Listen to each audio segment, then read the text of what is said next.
Hello friends, आज हम लोग स्टार्ट कर रहे हैं क्लास 10th मैथमेटिक्स ऑब्जेक्टिव। तो हम लोग यहाँ पे 7 कॉन्सेप्ट पढ़ना है। तो पहला कॉन्सेप्ट क्या है, इन ए राइट ट्रायंगल ABC, मतलब हमको समकोण त्रिभुज में त्रिकोणमितीय अनुपात पढ़ना है। तो समकोण त्रिभुज क्या होता है हम लोग इसका बेसिक जानते हैं। तो यह आपको 7 कॉन्सेप्ट पढ़ना है। 7 कॉन्सेप्ट में हम आपको 7 वीडियो में 7 कॉन्सेप्ट समझा देंगे और हमारा त्रिकोणमिति का चैप्टर खत्म हो जाएगा। तो हम लोग स्टार्ट करते हैं पहला कॉन्सेप्ट। तो यहाँ पर हमारा चैप्टर का नाम क्या है, त्रिकोणमितीय अनुपात। तो चैप्टर हम लोग पढ़ रहे हैं त्रिकोणमितीय अनुपात। त्रिकोणमितीय अनुपात, त्रिकोणमितीय अनुपात कितने होते हैं? तो 6 होते हैं। देखिए कौन कौन से होते हैं, sine theta, cos theta, tan theta, और एक साइन थीटा का उल्टा होता है। तो साइन थीटा का उल्टा क्या होता है, ये होता है कॉसेक थीटा व्युत्क्रम, और कॉस थीटा का व्युत्क्रम क्या होता है, ये होता है सेक थीटा।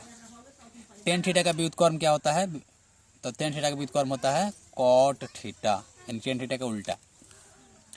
तो देखिए अगर साइन थीटा का व्युत्क्रम कोसेक थीटा है तो कोसेक थीटा का व्युत्क्रम साइन थीटा होगा, याद रखिएगा।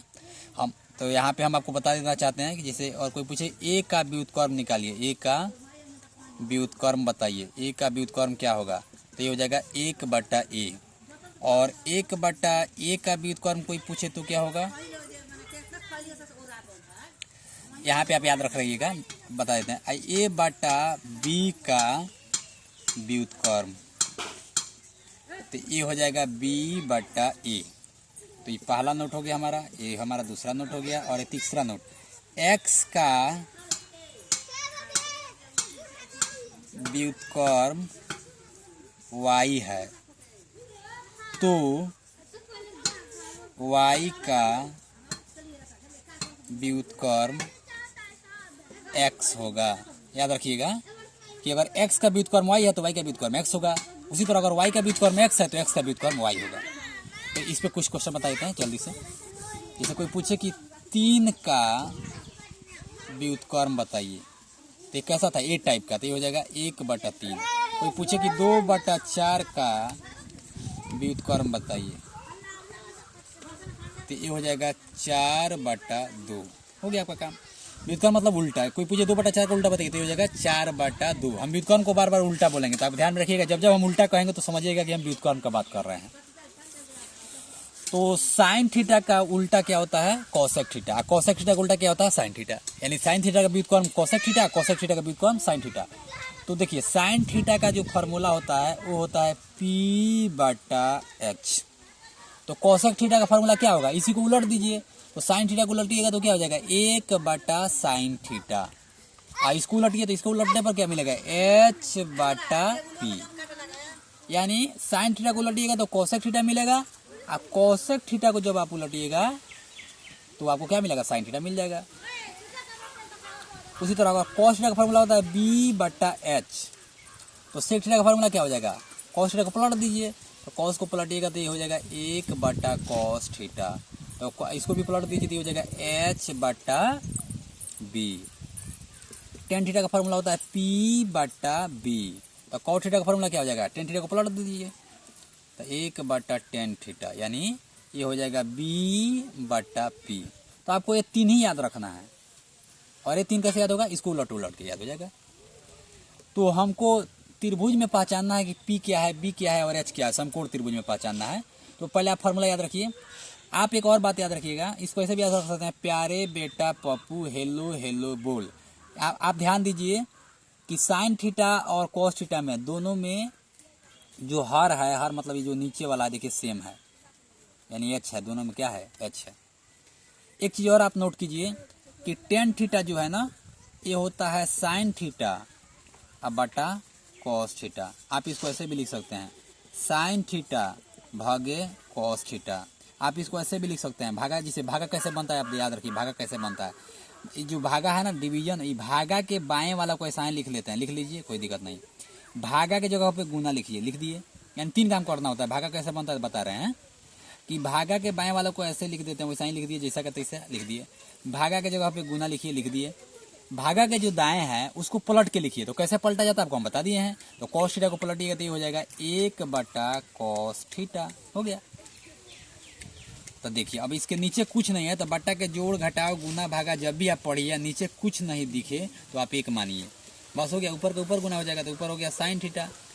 एक से किसी भी चीज़ में गुना कीजिए तो वही आंसर आ जाता है। तो साइन थीटा में एक से गुना करेंगे तो क्या आंसर आएगा? Sine theta. उसी तरह एक में कॉस थीटा से गुना करेंगे तो क्या हो जाएगा? Cos theta. यानी किसी भी संख्या में एक से गुना कीजिए या नहीं कीजिए, कोई दिक्कत नहीं है। तो ये मेरा हो गया। अब इसके बाद हम लोग बता रहे हैं कि PBH त्रिभुज हम लोग कैसे पहचानेंगे। तो हम स्टार्ट करते हैं। देखिए हम आपको बताना चाह रहे हैं कि समकोण त्रिभुज में PBH कैसे पहचाने। एक समकोण त्रिभुज बनाइए, ये हो गया समकोण त्रिभुज। समकोण त्रिभुज किसको बोलते हैं? जिस त्रिभुज का एक कोण समकोण हो उसको समकोण त्रिभुज बोलते हैं। समकोण त्रिभुज किसको बोलते हैं? जिस त्रिभुज का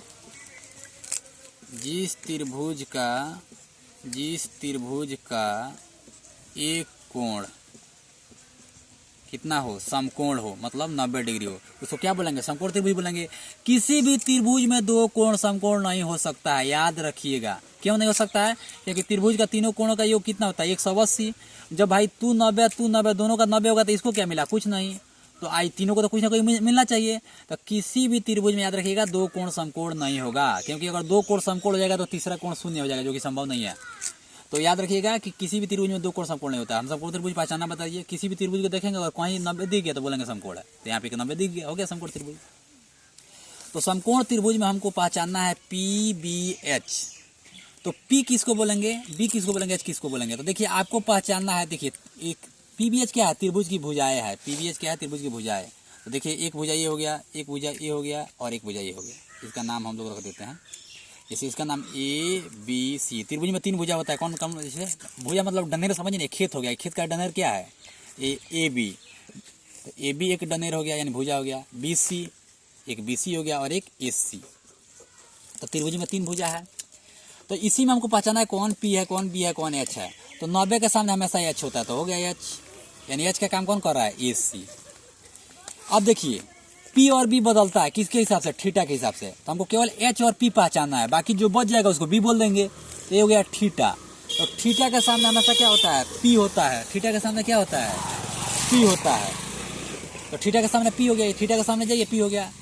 देखिए ये थीटा कौन कौन सा डनेर मिल के बना रहा है, माने कौन कौन सा त्रिभुज का भुजा मिल के इस थीटा को बना रहा है? तो AC और BC मिल के इस थीटा को बना रहा है। तो जो बच जाएगा ना वहीं P होगा। तो क्या बच गया? AB, यहीं P हो गया।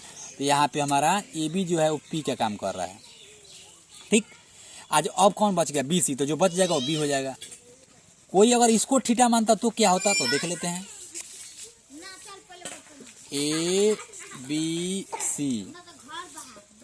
तो देखिए ये हो गया 90। अगर आप इसको थीटा मानिएगा ना तो 90 के सामने तो हमेशा H होगा, इसमें कोई डाउट नहीं है। यानी AC तो हमेशा H का ही काम करेगा। अब ये थीटा जो है कौन कौन बना रहा है? AB और AC मिलकर थीटा बना रहा है। तो क्या बच गया? BC। यही जो BC है यही मेरा काम करेगा P का, यानी इसमें BC जो है वो P का काम करेगा। और जो बच गया क्या बच गया? AB, वो B का काम करेगा। तो AB जो है वो B का काम करेगा। तो ये हो गया B। याद रखिएगा कि त्रिभुज में H तो हमेशा फिक्स होता है। कौन सा फिक्स होता है? जो 90 के सामने होगा वहीं H होगा। तो देखिए 90 के सामने जो है यहीं H है, और थीटा के सामने जो होगा वो P होगा, और बाकी जो बच गया वहीं B हो जाएगा। तो हम आपको PBH पहचाना बता दिए। PBH कैसे पहचानेंगे? पहले हम पहचानेंगे H को। कैसे H पहचानेंगे? 90 के सामने। तो 90 के सामने का H मिल गया।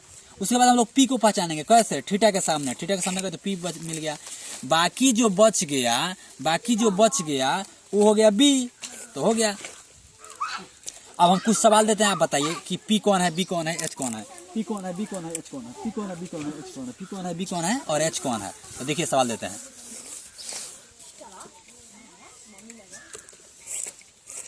ये हो गया 90, यहाँ पे हो गया 3, यहाँ पे मान लेते हैं 4, ये मान लेते हैं 5। बताइए इस थीटा के हिसाब से P का काम कौन कर रहा है? तो यहाँ पे P का काम कर रहा है जो थीटा के सामने है। थीटा के सामने कौन है? 3। तो P का काम 3 हो गया। H कौन काम कर रहा है? 90 के सामने देखिए, जो 90 के सामने वही H। और B का काम कौन कर रहा है? जो बच गया। तो क्या बच गया? 3 और 5 का काम खत्म हो गया। क्या बचा है? 4। यही मेरा B हो जाएगा। हो गया आंसर। आप बताइए। जैसे 8 हो गया, ये 6 हो गया, ये 10 हो गया। आप बताइए इसमें H का काम कौन करेगा? तो देखिए 90 के सामने क्या है, 90 के सामने जो है वही मेरा एच हो जाएगा। तो 90 के सामने पहले हम हमेशा एच निकालेंगे, कैसे, 90 के सामने चलकर। चलिए 90 के सामने चलिए, तो 90 के सामने गए तो क्या मिला हमको 10, वही एच हो गया। एक थीटा के हिसाब से बताइए, यहाँ पे थीटा मान लेते हैं आपकी बात, तो बताइए थीटा के हिसाब से क्या हो गया, पी का मान बताइए थीटा के हिसाब से। एच का मान 90 के हिसाब से निकलता है, एच का मान हमेशा 90 के हिसाब से निकलता है। तो 90 के हिसाब का मतलब क्या होगा, 90 के सामने, 90 के सामने गए तो यही 10 मिला, यही एच हो जाएगा। अब पी बी का मान हमेशा थीटा के हिसाब से निकलता है। तो थीटा के इस थीटा के रिस्पेक्ट में, माने इस थीटा के संबंध में पी का मान क्या होगा, थीटा के सामने गए तो क्या मिला 6, वहीं पी का मान हो गया। क्या बच गया, बी। तो बी का मान क्या हो जाएगा 8। ध्यान रहे ये थीटा के हिसाब से, थीटा के हिसाब से, थीटा के हिसाब से, ठीक। कोई हमको पूछे नहीं, हम इसको अल्फा के हिसाब से हमको इसमें बताइए, अल्फा के हिसाब से हमको बताइए कि इसमें एच कौन है, पी कौन है, बी कौन है। तो अल्फा के हिसाब से पूछना है। तो एच तो बदलेगा नहीं, एच तो हमेशा फिक्स ही होता है 90 के सामने। तो अल्फा के हिसाब से हम बता रहे हैं, एच जो है, एच का मान हो जाएगा कितना 10, पी का मान क्या हो जाएगा। तो अल्फा के सामने चलिए, अल्फा के सामने क्या मिला 8, अब बी का मान क्या हो गया 6, जो बच गया वही 6 हो गया। सर यहाँ पे देख रहे हैं पी का मान 6 है, यहाँ पे देख रहे हैं पी का मान 8 है। तो क्या पी का मान बदल सकता है कि त्रिभुज वहाँ बदल सकता है, किसके हिसाब से, थीटा के हिसाब से। अगर आप थीटा को चेंज कर दीजिएगा, माने इसको थीटा मान लीजिएगा तो पी कुछ और हो जाएगा, इसको अल्फा मान लीजिएगा तो पी कुछ और हो जाएगा। यानी हमको देखना है कि किसके हिसाब से बात कर रहा है। थीटा के हिसाब से बात करेगा तो थीटा के सामने देखेंगे, वहीं मेरा पी हो जाएगा। तो यहाँ पी का मान 6 हो गया। अल्फा के हिसाब से बात कर रहा है तो अल्फा के सामने चलेंगे, तो अल्फा के हिसाब से अल्फा के सामने क्या है 8 है, यही मेरा पी हो गया। तो याद रखिएगा कि पी और बी बदलता है, और 90 जो होता है वो हमेशा फिक्स होता है। कहाँ होता है, 90 के सामने वो हमेशा फिक्स होता है, क्या, एच। एक और सवाल देते हैं, ये हो गया 5, ये हो गया 12 और ये हो गया 13। बताइए इसमें पी बी एच का मान बताइए। ये हो गया अल्फा और ये हो गया थीटा। यहाँ पे थीटा के हिसाब से, थीटा के हिसाब से, यहाँ पे अल्फा के हिसाब से। तो देखिए थीटा के हिसाब से बात करें तो एच पहचानने का तो एक ही नियम है कि 90 के सामने जाइए और देखिए क्या मिला। तो 90 के सामने गए तो क्या मिला 13, तो इसमें भी 13, इसमें भी 13 का मान हो गया। अब पी पहचानेंगे, हमेशा हम 1 नंबर पे एच पहचानेंगे, 2 नंबर पे पी पहचानेंगे। पी का, तब पी थीटा के हिसाब से, थीटा के सामने चलिए क्या मिला 12, तो इसमें पी का मान 12 हो गया। और यहाँ पे देखिए अल्फा के हिसाब से, तो अल्फा के सामने क्या मिला 5, तो पी का मान 5 हो गया। अब जो बच जाएगा वहीं बी होगा। तो 13 और 12 का यूज हो गया, प्रयोग हो गया, तो क्या बचा है, तो 13 12 हो गया, तो बचा क्या 5, तो यही मेरा बी हो जाएगा, हो गया। इसमें देखिए इसमें क्या क्या यूज हो गया 13 और 5, तो 13 और 5 यूज हो गया, क्या बचा 12, वहीं मेरा बी हो जाएगा, हो गया खत्म। तो बता दिए, इसमें स्पष्ट हो गया, इसमें स्पष्ट बता दिए हैं, तो क्लियर हो गया। पहला कॉन्सेप्ट हमारा खत्म हुआ। पहला कॉन्सेप्ट क्या था कि पी बी एच कैसे पहचानते हैं और फार्मूला क्या होता है। तो पी बी एच पहचानना बता दिए और फार्मूला भी बता दिए, तो आपका पहला कॉन्सेप्ट खत्म होता है। एक बार और हम रिवीजन करा देते हैं कि साइन थीटा का फार्मूला होता है पी बटा एच, कॉस थीटा का फार्मूला होता है बी बटा एच, टेन थीटा का फार्मूला होता है पी बटा बी, और 3 इसका उल्टा होता है। उल्टा मतलब जैसे साइन थीटा, कॉसेक थीटा को पलट दीजिए, तो कॉसेक थीटा को जैसे पलटिएगा तो साइन थीटा मिल जाएगा। उसी तरह आप सेक थीटा को पलट दीजिए तो आपको क्या मिलेगा, कॉस थीटा मिलेगा। कॉट थीटा को पलट दीजिए तो आपको क्या मिलेगा, टेन थीटा मिलेगा। तो मेरा पहला कॉन्सेप्ट खत्म होता है। आप यहाँ पे ऐसे भी लिख सकते हैं कि कॉसेक थीटा का मान क्या होगा, साइन थीटा को पलट दीजिए। सेक थीटा क्या हो जाएगा, सेक थीटा हो जाएगा कॉस थीटा को पलट दीजिए। कॉट थीटा क्या हो जाएगा, कॉट थीटा यहाँ पे लिख देते हैं, पहले इसका 2 लिख देते हैं। तो इसको जब पलटिएगा साइन थीटा का फार्मूला था, साइन थीटा का फार्मूला था पी बटा एच, तो इसको पलट दीजिए तो हो जाएगा एच बटा पी। कॉस थीटा का फार्मूला होता है बी बटा एच, इसको पलटिएगा तो हो जाएगा एच बटा बी, ठीक। और एक बच गया मेरा कॉट थीटा। तो कॉट थीटा जो होता है वो टेन थीटा को पलटने से मिलता है। टेन थीटा को पलटिएगा तो कॉस थीटा ऊपर चला जाएगा और साइन थीटा नीचे चला आएगा, तो ये हो जाएगा क्या पी बटा बी, यानी बी बटा पी। तो हमारा कॉन्सेप्ट खत्म होता है। एक बात आप याद रख रखिएगा कि टेन थीटा का जो मान होता है, टेन थीटा का जो मान होता है वो होता है साइन थीटा बटा में कॉस थीटा। तो उसी तरह अगर आप कॉट थीटा का मान निकालिएगा तो कैसे निकलेगा, टेन थीटा को पलटिए तो ये हो जाएगा 1 बटा टेन थीटा। जब आप इसको पलटिएगा तो कॉस थीटा ऊपर चला जाएगा और साइन थीटा नीचे चला आएगा। तो इसको आप याद रखिएगा, ये इंपॉर्टेंट है। यानी जब भी हमको टेन थीटा कॉट थीटा सवाल में दिखे तो हम उसको साइन कॉस में तोड़ लेंगे। मेरा काम पहला कॉन्सेप्ट खत्म होता है। Thank for watching, please like subscribe and share my channel. If you want to become champion in mathematics, please subscribe my channel.